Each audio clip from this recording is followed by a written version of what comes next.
பசங்களுக்கு school leave விட்டாச்சு. இனி கிச்சனுக்கு வந்துட்டு போயிட்டு இருப்பாங்க. ஸோ ஸ்நாக்ஸ் பாக்ஸை ஃபில் பண்ணி வச்சிடலாம். அதுக்கு ஈஸியாக செய்யக்கூடிய ரவா லட்டு எப்படி பண்ணுறதுன்னு பார்ப்போம். ஒரு மிக்சர் ஜாரில் 3/4 கப் சர்க்கரை எடுத்துக்கோங்க.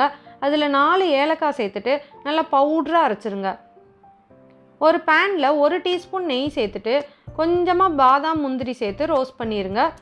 இப்போது அது கூட கொஞ்சமாக ட்ரை கிரேப் சேர்த்துட்டு அதையும் நல்லா ரோஸ்ட் பண்ணிடுங்க. எல்லாத்தையும் எடுத்து தனியாக வச்சுருங்க. அதே பேனில் 2 டீஸ்பூன் நெய் சேர்த்துக்கோங்க. நெய் சூடானதும் 1 கப் வெள்ளை ரவை சேர்த்துட்டு வறுத்துருங்க.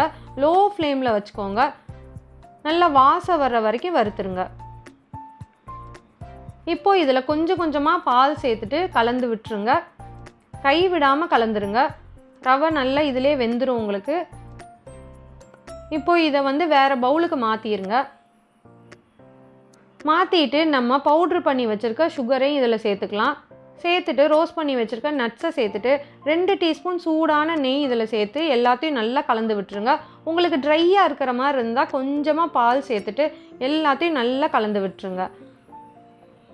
கலந்து விட்டுட்டு உங்களுக்கு வேணுங்கிற சைஸில் உருண்டைங்களாக உருட்டி எடுத்திங்கன்னா டேஸ்டான ரவா லட்டு ரெடி.